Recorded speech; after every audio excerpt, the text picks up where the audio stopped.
welcome. Welcome to the first episode of, we hope, many of The Happy Teacher. No, we're not going to have many. Okay, we'll start again. No, this is fine. This is part of it. So my name is Jenny McCloskey. Oh, you've given your full name. Okay. Or Jenny. Maybe just Jenny. My name is Roxana. Roxana. No, my name's Roxy. I don't really go by Roxana, to be fair. And I won't give you my second name. And my name's Jenny.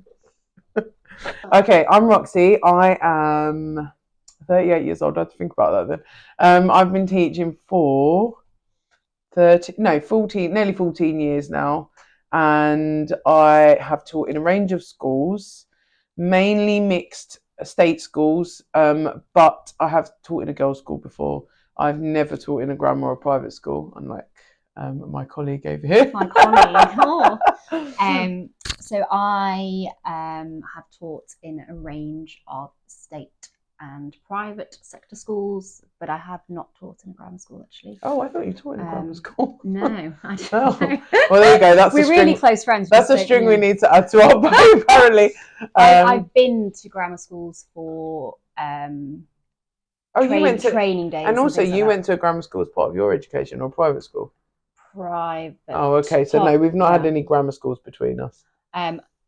But yeah, so I've worked in a range of state schools and a few different private schools. Yeah, 3 different private schools. And Roxy and I worked at the same. Yeah, so school. The way we met was, we were just trying to work it out, but we think it's around 10 years ago now. We joined our school when I was 2 years into the profession. So yeah, we must have met about 11 years ago. Yeah. 12 years ago. We started. Sorry. I don't even know what year we started. 2013. We both started working together in 2013. We started working together 10 years ago. Okay, 10 years ago. And we worked together for nearly 3 years. And Jenny you were head of year. Yeah. And then I was just bog standard humanities teacher. Bog standard. Nothing bog standard about you. But and then I became a head of year the year after. The year I left. Oh no! The year 2 years. Yeah. 2 years after. No, 1 year after I started there, I became head of year. Yeah. So you'd already been head of year for a year. Yeah. Was that your first head of year position? So that was my first head of year, and you were one of my year 7 form tutors. I was one of the form tutors, and then a very good form tutor as well. Thanks, Jenny. I don't even remember what it was like to be a form tutor. So I have now been a head of year for 10 years. Yeah. Oh, wow. Yeah. So I've been a head of year for 10 years. We are now. So you've been a head of year for 10 years. I went into the same school as you as head of year. Yeah. Did that for 3 years. Then I did the head of department role. Oh, yeah. So I did that for several years. Yeah. Whilst we were both at that school, we had lots of other strings to our bow, to be fair. So I was in charge of praise and recognition. And I also led on PSHE. You led on PSHE, and I also led on Pupil Premium. Oh, yeah. Forgot about that. Yeah, you find in schools they add extra things. It's good for your CV, yeah, even if you're not paid for it. To be fair, it's been really good for my CV. Yeah, so although I hated it at the time, no, I'm joking. I didn't really hate it at the time, but I led on quite a few things, but PSHE was like one of my main things that I led on for a really long time. But yeah, currently I'm still head of year. So I've kind of I did the head of department role for about 5 years with 2 maternity leaves thrown in. I also done 2 maternity leaves thrown in there. So we've got lots to talk about being parent teachers. Then I took what I thought was the leap out of teaching. And then you came back in. And then I wrote a chapter for a book, plug there, which we'll put in the show notes, about leaving teaching. And my title was I did not write any chapters to any books. But my chapter was called Life After Teaching. But I think I might have put Life After Teaching. And then you went back into it. But I think I put a question mark at the end of my title.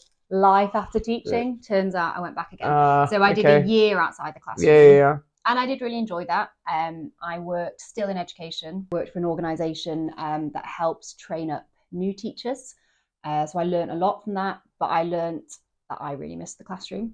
So I've gone back into teaching. I'm now at a private school. I teach the same subject that I used to teach, history, but also added politics to my bow, string to my bow. Yeah. But I'm now Good on you. very part-time compared to what I used to do, and I'm doing various, as they like to call it, side hustles. This being one of them, but a few others as well to keep me occupied. So I have always thought about leaving teaching for a long time, but I've always loved teaching I've always loved being in the classroom, so I've never really wanted to leave completely, but I definitely want to explore like other things. I am very much full-time. Wish I could go part-time, but it's just not possible at the moment, maybe in the future. And I basically, since moving school, so we both started in our schools last September, wasn't it? Yeah, we both started in new jobs. Yeah. September 2022. Yeah, that's right. So since moving school, I kind of came to the realization that, the work, where you work and how happy you are definitely correlates with whether you want to stay in teaching or not. So like, I can't remember what are the statistics, like by year 5, if you're not happy or like you're not in it by the end of year 5, you will most definitely be like either gone already by that point. And I've definitely got examples of people that have left. Well, I've got someone that left like within 6 months of being a teacher. She done her PGCE with me, and she was out of there by 6-month mark. Or you basically just don't want to stay in it after that point if you're really, really unhappy. And so although it's been a long time so we stopped working together, it's got to be about 8 years ago then. Yeah, 7 or 8 years ago. 7 or 8 years ago, we stopped working with each other, but we stayed in contact, obviously. And I think kind of true to our teacher form, there's 4 of us that have stayed in really good contact. And we always make sure that we meet up once a half term. It's almost like, the end of half term is coming. We haven't met up yet. We're pretty good with meeting once a half term. And I think like me and you are from completely different walks of life. Not in like a negative way at all, but it's just like, I love kind of having you as a friend, a friend who's also a teacher friend as well. Like it's just two, I mean, they kind of go together. Yeah. That kind of like has a completely different perspective on things to me, because we grew up very differently. Like we had different educational experiences growing up.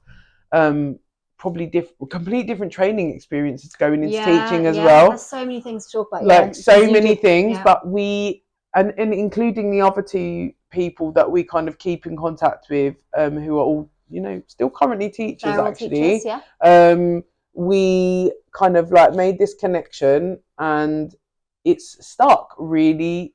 Like I don't know, I've never wanted to not kind of stay in contact with anybody, or like us 4.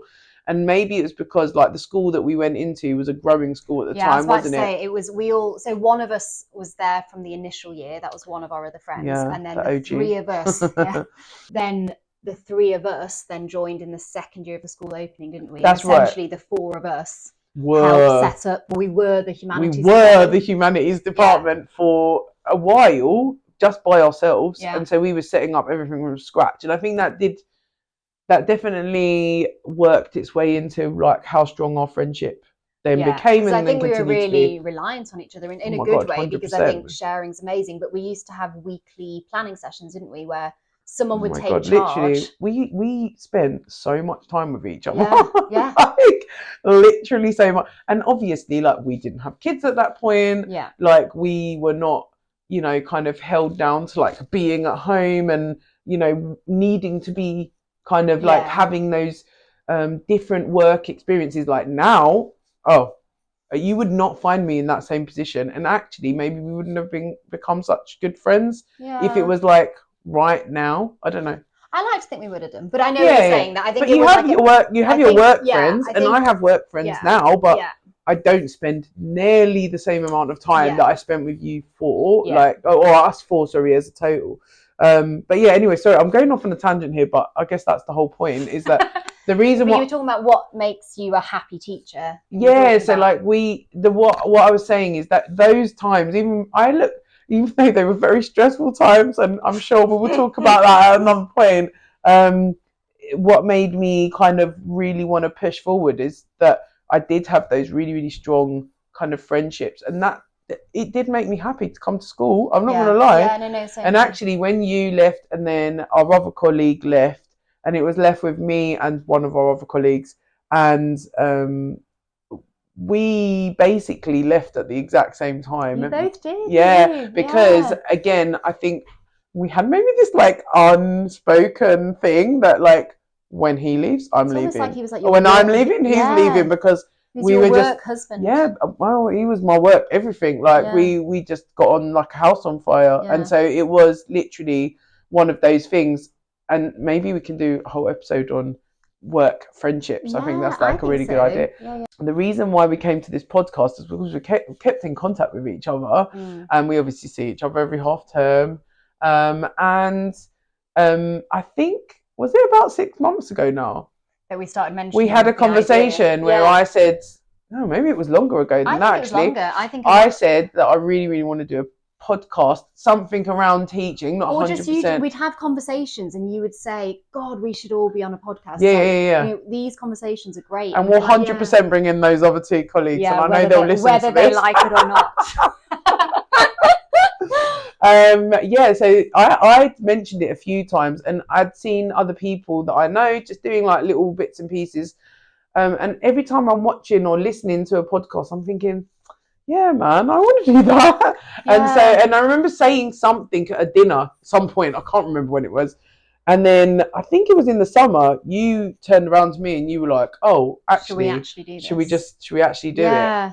So I think from my point of view, I think in the last kind of year or so, maybe 2 years, I've really got into various different podcasts and listened to quite a few teaching ones. And I think there's lots of brilliant ones out there, but I think we both realised there was a bit of a gap.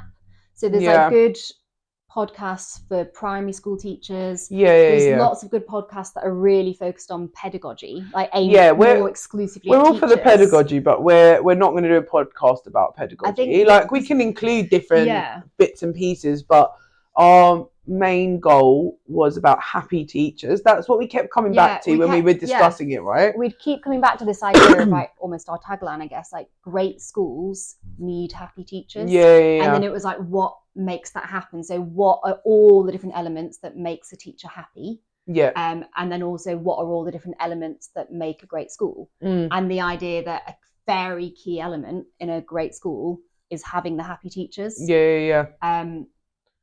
And then we started talking about what makes us happy.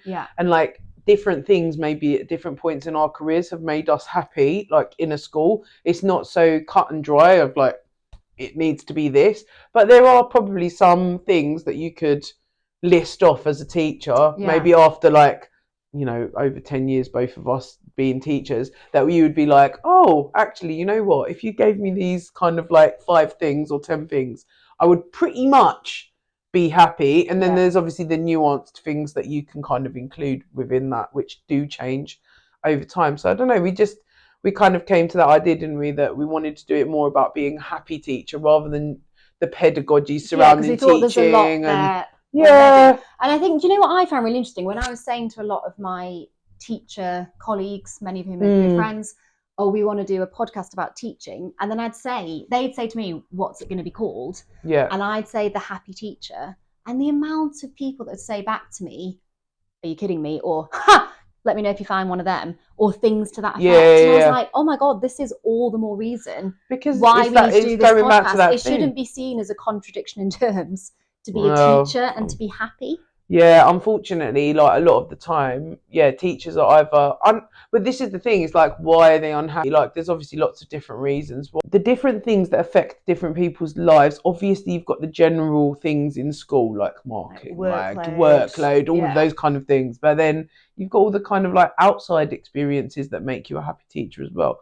You know, the home life, the job, kind of like you talked about side hustles before, like side hustles that people have, the exercise that people do, like the what they do with their kids, or if they don't have kids and they've got different hobbies and stuff like that. Like there's so many different things. So I think that's kind of the point of our podcast, that it's not kind of for secondary school teachers exclusively, even though we're just teachers in general. But teachers, but parents, like anyone that's got like an interest in education, because you know, you might be a parent of a child that's going to go to secondary school soon, and you want to know that you've got happy teachers in a great school that your child is going to go to. And I just think there's a lot to be said for that. Like, how do we make sure society has got happy teachers that will continue to create and maintain great because schools? we were saying this, that obviously, like in other countries, like it has been proven, if you have got a happy workforce, this is not even just teachers,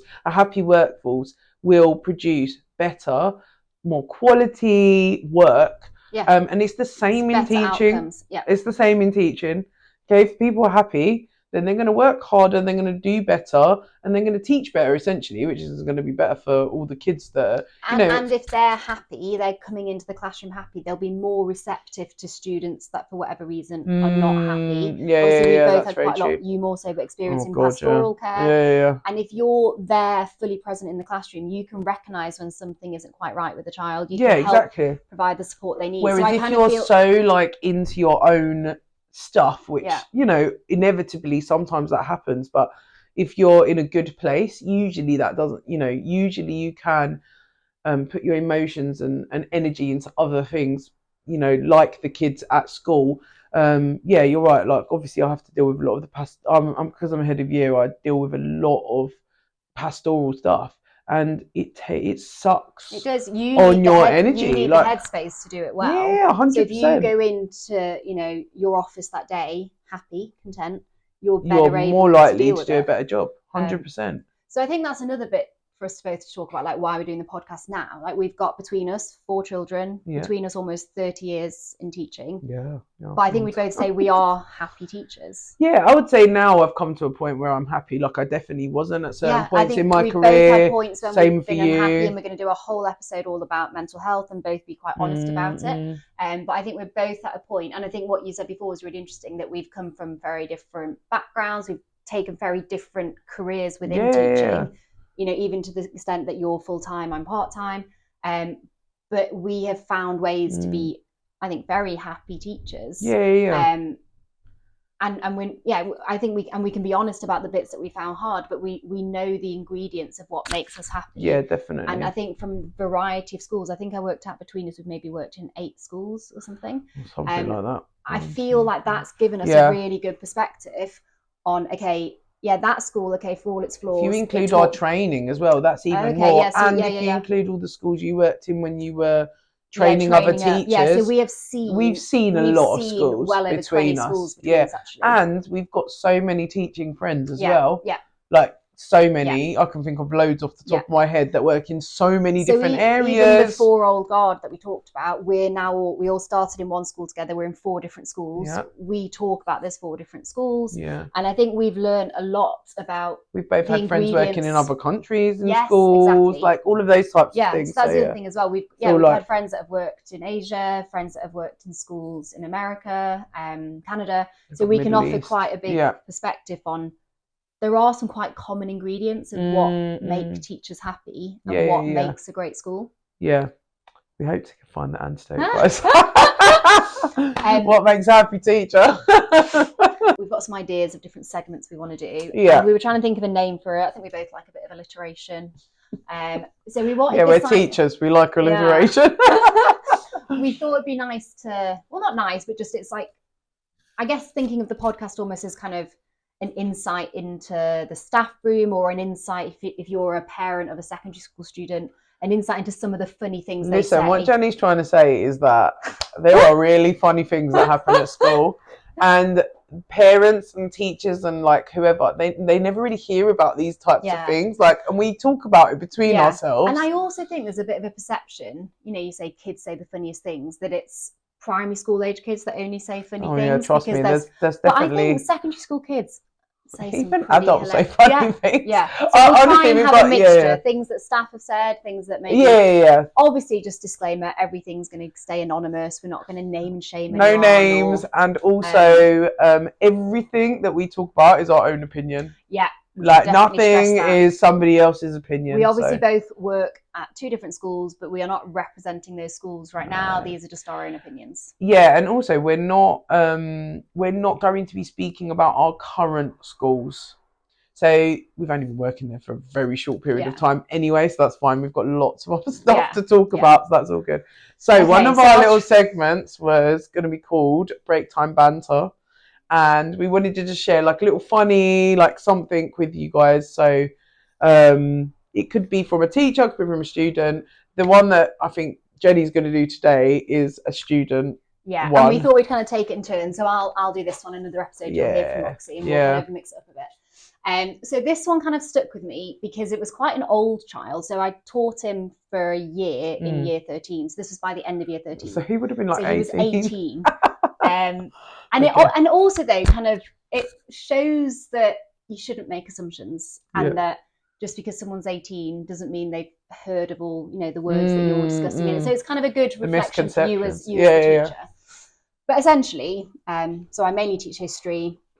I was teaching history coursework, and part of what they have to do is they have to look at historians and what they think about a certain event, but also look at primary research from the time as well, so primary material. And they come across lots of different kind of concepts in terms of how reliable something is, or can you trust this source, and they learn a lot of these basics at primary school, but it's obviously a lot. What's the little analogy? No, the like acronym that I used to do. Yeah, Patico. There you go. Yeah. So anyway, we'll come to another point. If digress. any historians know what Patico stands for, bonus points. But yeah, so it's essentially, to try and shorten it, you've got primary material, which are things that are written at the time. Yeah. Secondary material that historians have written afterwards. And in this history course, that you were given a question, and it was what the different historians and the different primary material bits of information were saying about that question, so that you came up with your viewpoint. And quite often we were talking about the secondary work, so the work of historians, and how they've often got the benefit of hindsight. Yeah. So not necessarily saying that the secondary work is better than the primary, but sometimes they might look like it's a better piece of history because they've got the hindsight to look back. Exactly. So mistake number one, I assumed all 17-year-olds knew what the word hindsight was, and assumed they therefore knew how to spell it. So hindsight, keep that in your head. It then comes to very end of the year. You get your teacher gifts. Got a very lovely bottle of champagne, and then I get a can of Heinz baked beans. And I'm thinking, okay, maybe he's trying to just, have the high with the low, like really expensive champagne. Food, and maybe he knew how much I liked food. Yeah, in that school, I used to have emergency kiwis in my drawer. She's always had emergency snacks in her drawer. I don't know what she's talking about. In that school, in every school, mate. So I was thinking maybe that's all it is. It's just expensive champagne, really cheap. Or, I know that obviously other baked bean brands do exist, but the importance is it was Heinz, because I then read the card, and it went, "Miss, thank you for teaching me the importance of hindsight." And I was like, oh my God. And then he was like, you can learn so much from a can of baked beans. I was like, what are you talking about? And then he, in his head, invented this entire theory that baked beans helped the historians somehow become better historians. Wow. I feel like you need to order his paper to read whether he wrote the word Heinz instead of hindsight. Yeah. But I love how he'd heard the word, decided it was Heinz, like H-E-I-N-Z instead of H-I-N-D. Yeah, but haven't you ever done that before, where you've read something? But I think it's the fact that he then developed his own theory about how baked beans make you a better historian. That is and then he tried to explain it to the class, and I was like, oh my God. So I was like, right, let's learn how to spell hindsight. Let's learn that it's got nothing to do with baked beans. But this was after his exam, Jenny, so I don't think that, I think once a teacher, the horse had bolted already by that point. Never stop learning. I was like, oh my goodness. But yeah, so that's my break time banter. That is very funny. But we also thought as well, didn't we, it'd be really nice to hear from other teachers out there. Oh yeah, definitely. About stories they've got. So we're definitely gonna include some other, or we might even just look up online, like some people, they post like anonymously, like things that have happened in school that are funny. And obviously, just to say, maybe we can do like a reaction one for break time banter.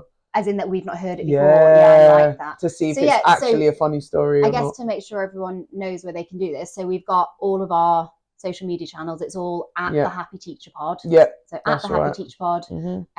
We've got the Happy Teacher Pod website as well. Yeah, we've got Insta. We're going to be posting this podcast on YouTube as well. So if you prefer to like watch it in a video format and you want to see our faces, then you can watch it on YouTube as like more like a vlog.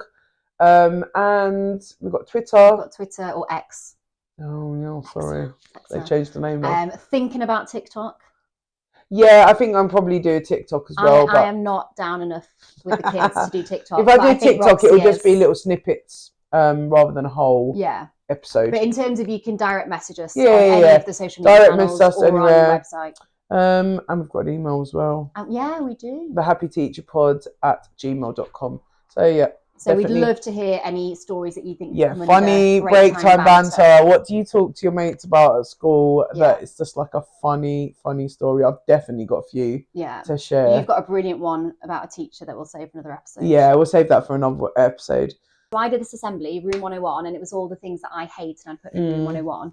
And it was things like, pimped up cars. I can't remember what else I said. But like my piece de resistance was the final thing.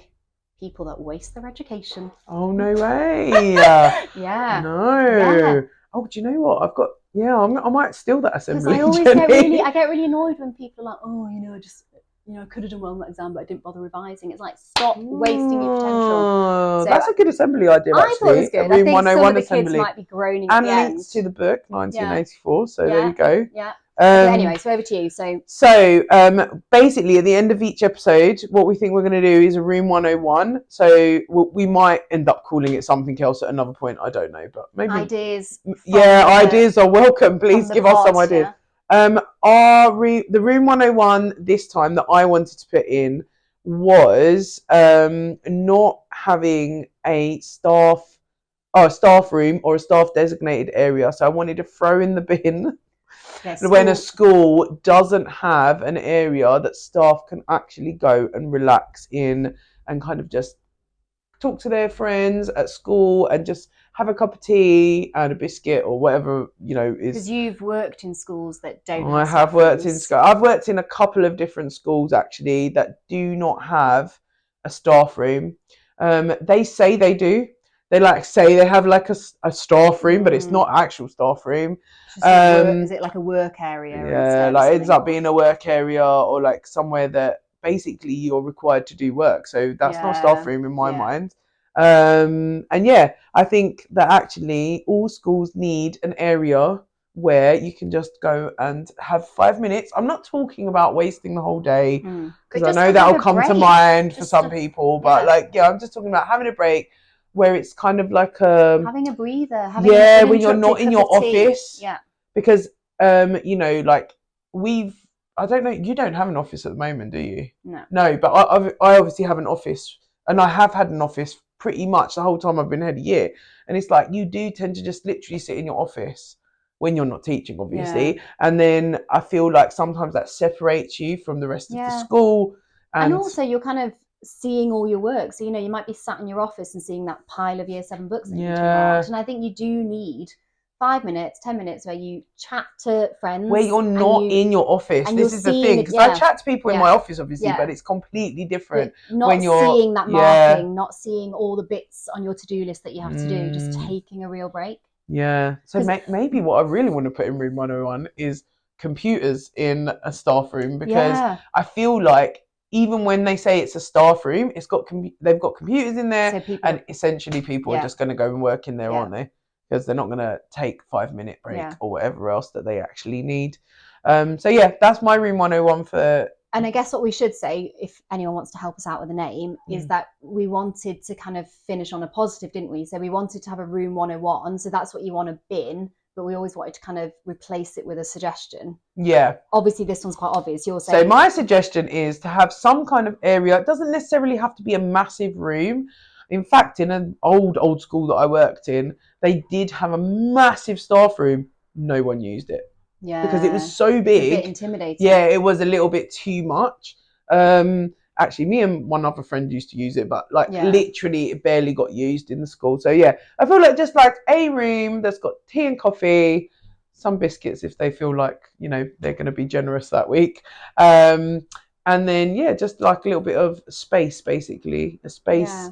to kind of not be thinking about teaching, Yeah, just to have just a break for a from few work. minutes. Yeah. Yeah, like just for a few minutes. Which I think then actually kind of nicely leads us to the end of the show, but also a bit of a sneak preview to our next episode, which is all about how do you make a great school. No, I think our next episode was titled "Do Great Schools Make Great Teachers?" Oh, yeah. Oh no, how do great schools lead to happy teachers? Lead to happy teachers. We want to always have a focus on happy teachers. Yeah, that's what we're about. But yeah, I think we thought with your Room 101 that fitted nicely into.